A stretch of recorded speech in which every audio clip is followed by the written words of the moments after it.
Point of view-nya itu Mas terkait dengan tadi antara putus asa sama pasrah, itu gimana cara kita membedakan gitu. Aku ini sebenarnya lagi putus asa atau lagi bener-bener pasrah, pasrah-pasrahnya itu gimana membedakannya?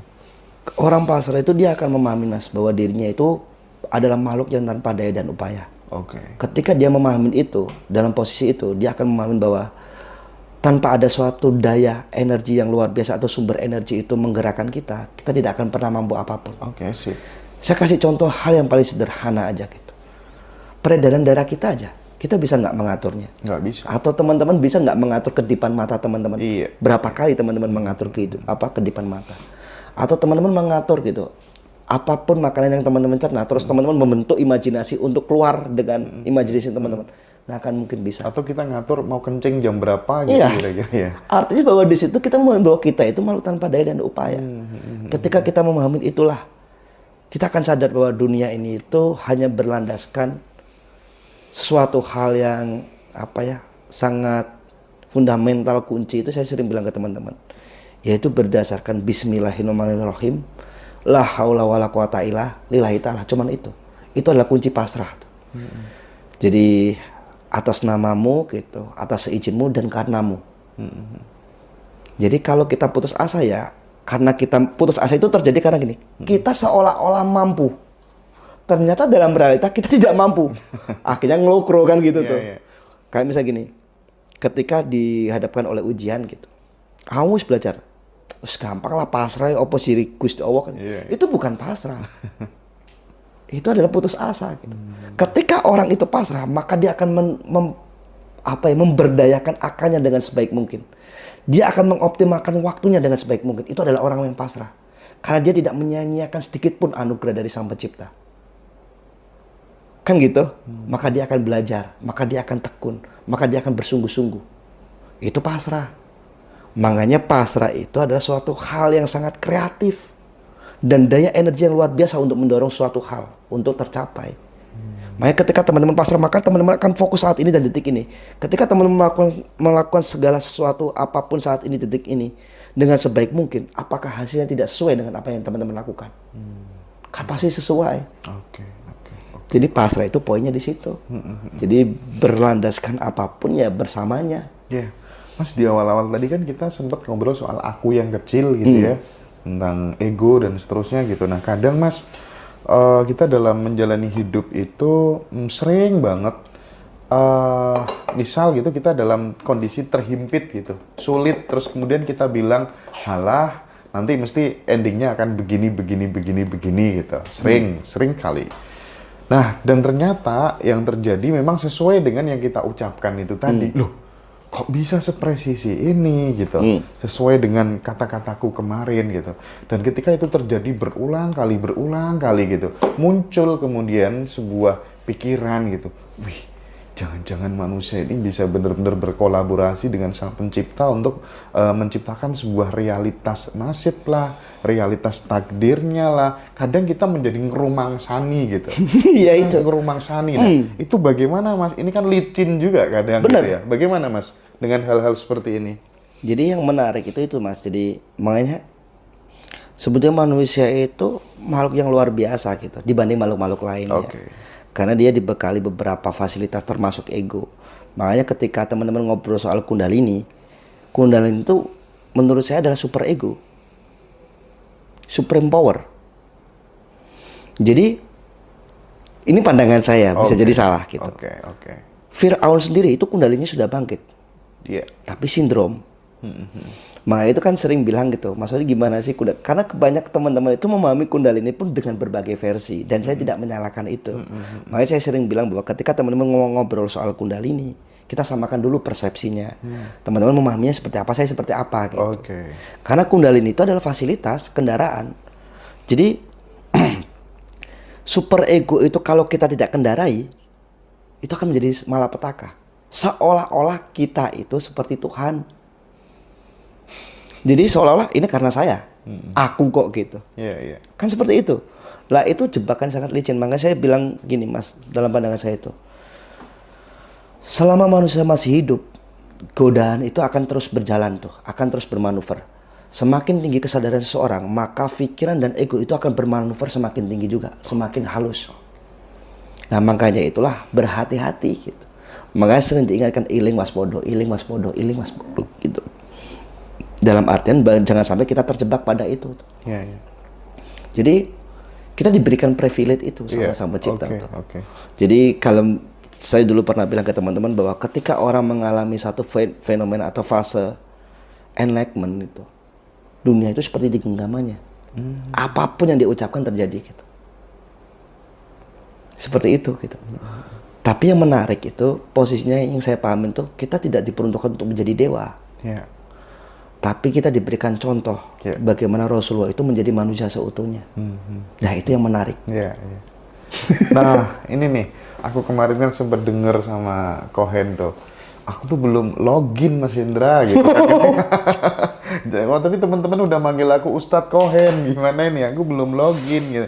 Mas Ori memaknai Islam tuh sebenarnya apa sih gitu ya? Karena selama ini gitu ya, itu tuh hanya dipersempit dalam kotak yang namanya agama gitu, dan itu justru konsekuensi logisnya sering memunculkan kebencian yang meluas gitu ya, permusuhan yang tanpa batas gitu. Nah, bagaimana Mas Ori menjelaskan tentang hal ini gitu, memaknai Islam secara universal gitu?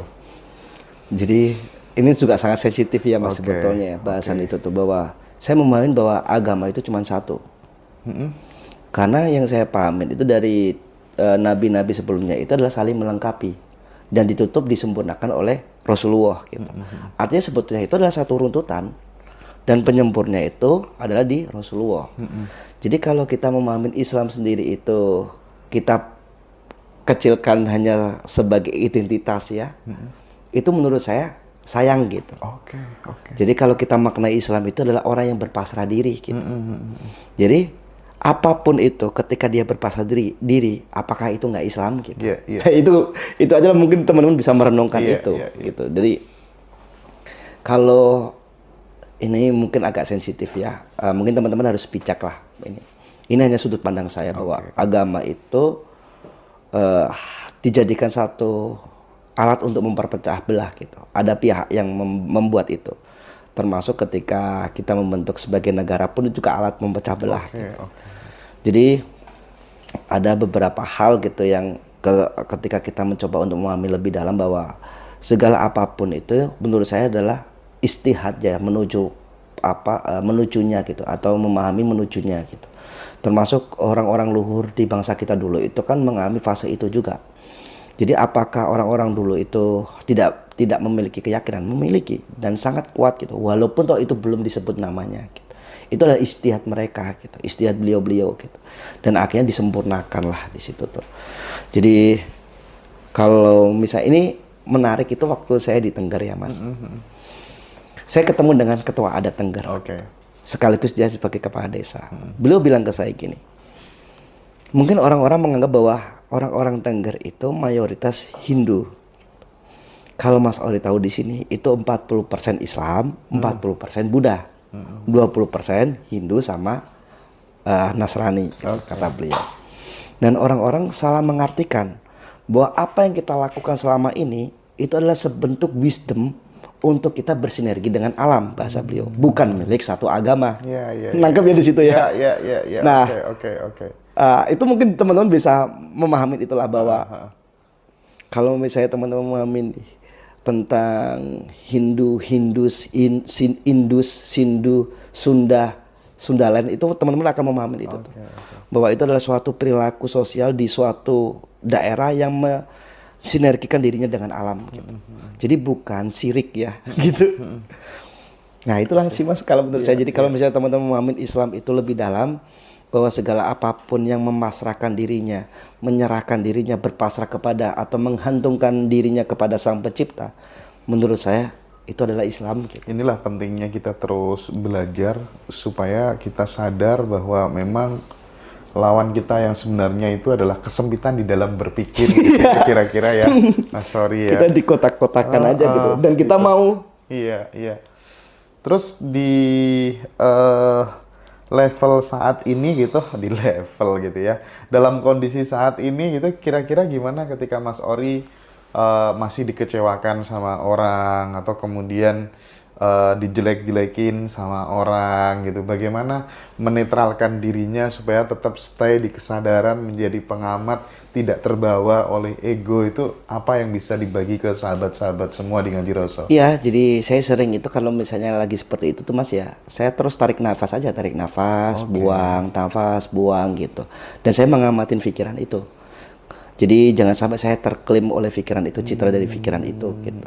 Jadi makanya yang saya takutkan itu bukan hujatan Mas sebetulnya. Tapi ketika di ini ya, dimuliakan, itu tuh lebih licin. Oh, itu lebih licin. Lebih gitu licin ya? menurut saya. Jadi kalau misalnya dihujat itu kan kerasa ya pikiran kurang ajar orang gini. Itu lebih nampak, lebih mudah untuk diamatin. Tapi ketika wah orang-orang ini pada tahu kamu hebat, kamu udah mulia, kamu orang spiritual gini. Udahlah, gini aja gitu. Nah, itu hal yang paling halus. Makanya ketika di posisi itu pasti saya lebih baik menyingkirkan diri gitu atau lebih berdiam diri gitu. Saya menjauh dulu sampai saya benar-benar siap baru saya masuk lagi. Tapi kan memang banyak orang Mas Ori ketika kemudian dia lagi dicaci maki gitu, dia gampang sekali untuk tumbang gitu. Nah, bagaimana sih caranya biar kita netral, tidak terbang saat dipuji dan tidak tumbang saat dicaci maki gitu. Kita masih dalam kondisi yang netral gitu. Bagaimana sikap atau laku yang perlu dilatih teman-teman supaya punya skill itu gitu? Saya memahami itu gini Mas, apapun persepsi seseorang itu bukan suatu kebenaran yang mutlak. Itu saya garis bawahi. Bahwa apapun yang kamu pikirkan tentang saya itu bukan suatu kebenaran. Oke. Begitu pula saya gitu. Maka saya itu kalau misalnya berpersepsi tentang orang lain, ya cuma saat itu aja. Saya tidak suka dengan kamu itu bukan karena wujud, bukan karena fisik, tapi karena perilaku. Nangkep ya mungkin Bukan ya? karena sosoknya gitu ya? Bukan. Tapi karena yang Perilaku. kamu lakukan Ya, gitu ya, kan perbuatan gitu. Itu harus dipisahkan gitu Itu ya. harus dipisahkan. Oke. Nah, ketika kita berhasil yang jadi berbahaya itu bukan orang lain, tapi diri kita ketika kita berpersepsi tentang orang lain. Maka disitulah saya harus mengambil jarak tuh. Jadi saya coba untuk diam gitu, misalnya di kamar, saya coba renungin apakah ada yang salah ya gitu. Atau apakah ada suatu hal yang mungkin mencederai mereka, atau apakah ada kata-kata saya yang membuat mereka itu salah menangkap. Itu saya coba amatin itu gitu. Karena kalau nggak gitu ya selesai itu Mas, saya juga. Karena yang saya takutkan itu bukan ke orang lain, ke diri saya. Oke. Jadi memang kita harus punya kemampuan untuk membedakan mana sosok dan perilakunya gitu ya. Sebab setiap orang suci punya masa lalu, setiap pendosa juga tetap punya kesempatan untuk masa depannya lebih baik gitu. Benar. Ya, Mas Ori, jadi kan kita gini misalnya Mas Indra. Saya ketemu Mas Indra 10 tahun yang lalu. Oke. Waktu itu kita lagi jahiliyahnya kita gitu. Mungkin kita lagi trek-trekan, kita buat onar gitu. Terus tiba-tiba saya ketemu Mas Indra dengan posisi kita sekarang gitu. Pasti Mas Indra gini, alah dapuranmu horor, aku ngerti lah kopimu kan gitu tuh. Nangkep ya di situ ya Mas. Bentar ya Mas. Oke. Ya, dapat.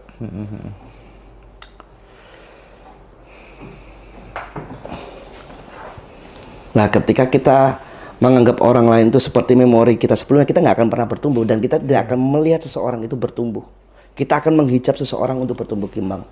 Jadi ketika saya mengambil memori yang dulu gitu, misalnya Mas Indra ya, atau saya melihat Mas Indra yang dulu gitu, saya udah ngijab. Nggak mungkin lah sosok Mas Indra itu seperti itu. Aku wis ngerti dapurannya Mas Indra kan gitu tuh. Artinya kan di situ yang sebetulnya yang menjadi masalah bukan Mas Indranya, tapi saya menghijab Mas Indra. Kan gitu tuh. Jadi makanya itu yang sebetulnya yang menjadi urgensi itu diri kita. Apakah kita siap untuk menerima segala perubahan, bahwa segala kehidupan itu terus bertumbuh kembang. Makanya yang jadi masalah adalah ketika kita melihat seseorang itu seperti masa lalunya.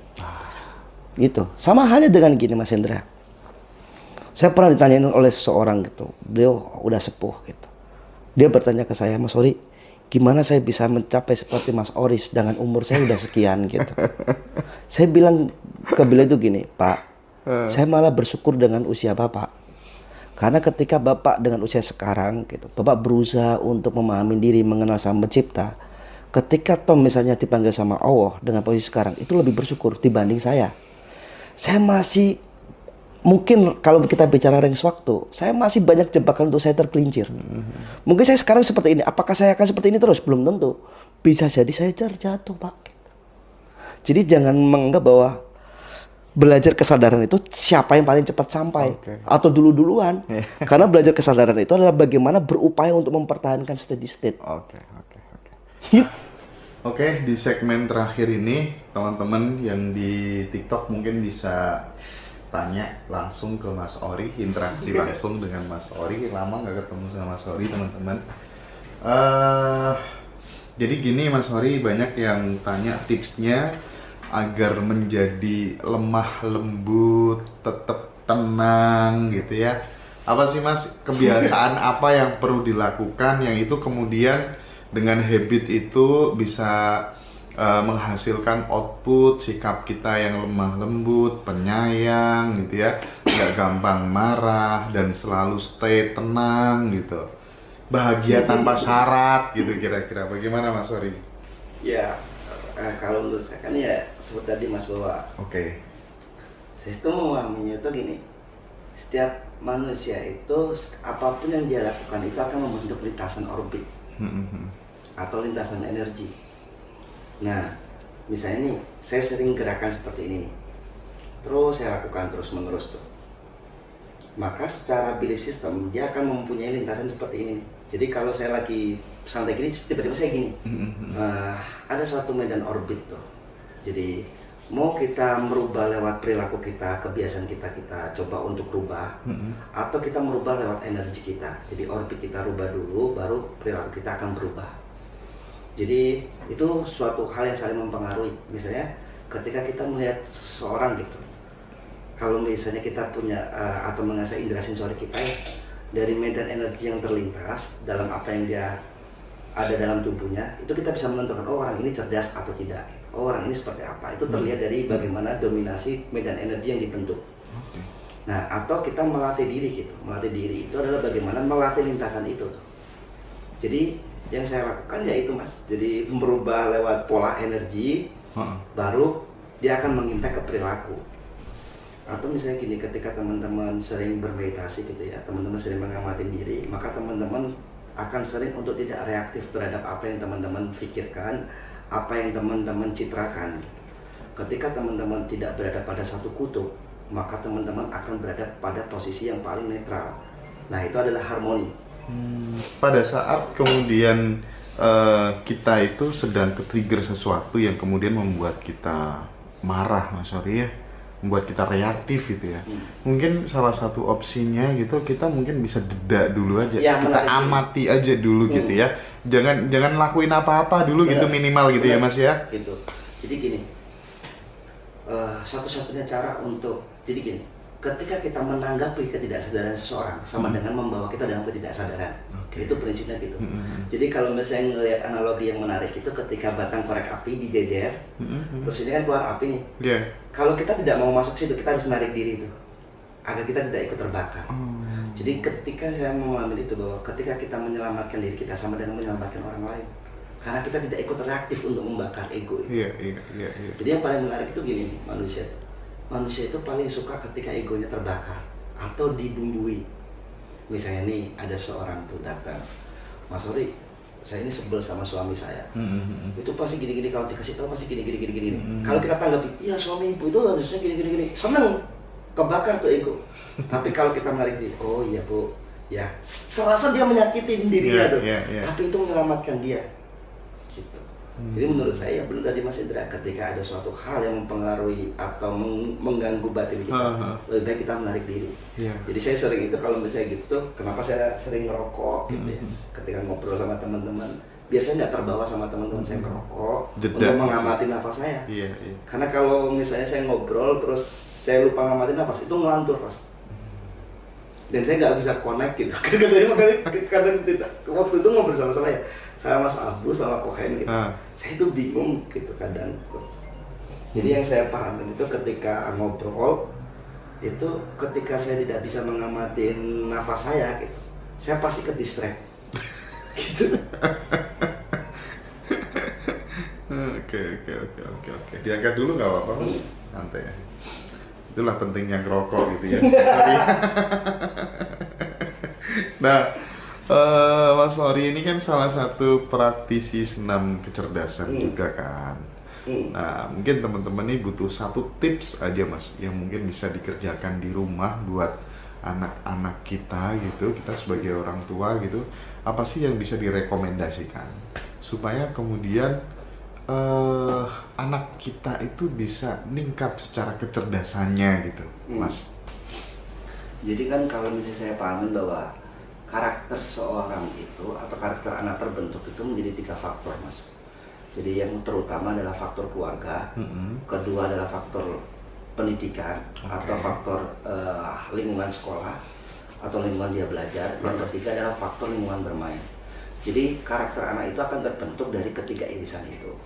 Dan yang paling dominan itu adalah karakter di keluarga. Lingkungan keluarga itu sangat mendominasi karena hampir 60% pembentukan karakter anak itu ada di keluarga. Dan sayangnya sekarang kita itu menghadirkan atau mencetak karakter anak itu kita limpahkan semua ke sekolahan. Nah itu menjadi masalah. Jadi seolah-olah orang tua itu gini, yang penting anakku tak sekolah, no? Iya. Nah itu menjadi masalah karena sebetulnya secara lahir dan batin yang paling dekat dengan anak itu adalah orang tuanya. Jadi saya berharap juga ini mungkin tambahan buat para orang tua ya. Jadi jangan pernah menyalahkan orang luar terhadap perilaku anakmu, karena perilaku anakmu itu hasil dari bagaimana kamu merawatnya. Gitu. Oke. Mas, mungkin ini terakhir gitu Ya. Mas ya, tentang penderitaan gitu Mas. Kita tahu bahwa ketika kita ketemu sama orang-orang yang sudah settle secara spiritual, secara finansial, itu di belakangnya itu ada penderitaan yang teramat sangat yang kemudian orang jarang yang tahu gitu ya. Nah, bagaimana sih Mas pesannya terhadap sahabat-sahabat yang sedang mengalami penderitaan itu supaya kemudian bisa diolah, dijalani gitu ya, menjadi sesuatu yang indah di masa yang akan datang gitu Mas. Jadi saya sering bilang ke teman-teman tuh bahwa penderitaan kita saat ini itu akan menjadi satu unsur untuk kita bahagia di nanti itu. Penderitaan itu akan terjadi dan kita rasakan ketika kita saat ini mengalaminya. Atau juga kita akan melewati itu gitu. Jadi saya pernah bilang ke teman-teman datang gitu dengan segala keluarnya, saya dudukin gitu. Kita duduk bareng-bareng ya, Bapak Ibu gitu. Saya bilang ke beliau bahwa saya mau tanya teman-teman di sini semua, siapa yang nggak menderita? Semua pasti menderita dengan kadarnya masing-masing. Artinya kalau kita sama-sama menderita saat ini, ayo kita coba untuk menikmati penderitaan kita. Karena mau nggak mau ketika kita menolak segala situasi yang ada dalam diri kita, itu sebetulnya adalah menambah penderitaan. Saya gini, saya kasih contoh sama teman-teman. Hidup atau kehidupan itu dia tidak pernah memihak siapapun. Dia di posisi netral. Yang jadi itu masalah itulah ketika kita tidak mampu menerimanya. Misalnya kondisi macet. Kondisi macet itu semua mengalami. Beberapa orang ada yang jenuh, ada yang marah-marah, ada beberapa orang yang senyum-senyum karena mendengarkan musik. Kan gitu tuh. Artinya bahwa segala situasi apapun yang kita alami itu bersifat netral untuk bertumbuh kembang kita. Tapi bagaimana kita responsif terhadap itu, bagaimana kita menganggap itu ada sebuah nutrisi. Makanya saya sering bilang ke teman-teman, kumpulkanlah segala penderitaanmu untuk menjadi nutrisi yang luar biasa. Karena menurut saya bangsa kita itu memahami bahwa seorang kesatria itu adalah orang yang dia mencari penderitaan untuk dia selesaikan. Ketika selesai penderitaanmu, maka cari penderitaan lain untuk kamu selesaikan. Itulah seorang kesatria. Bukan jauhi penderitaan, gitu ya, tidaklah menurut saya itu. Jadi kalau misalnya saran ke teman-teman, nikmatin saat ini, detik ini dengan sebaik mungkin. Jangan pernah menolak situasi apapun yang ada dalam diri teman-teman. Anggap apapun yang ada di situasi teman-teman itu adalah bagian dari pendewasaan teman-teman. Dan teman-teman akan menikmati itu. Jadi tenang dan jangan merasa menderita sendiri. Saya pun sama. Jadi saya temani. Kita sama-sama menemani ini ya, berkolaborasi dalam menyelesaikan penderitaan. Dan kita tahu bahwa setiap leader, setiap pemimpin semuanya menderita gitu ya awalnya ya. Oke, ini sebuah pencerahan yang luar biasa teman-teman dari Mas Abkori Hisan gitu ya, dari Mas Ori.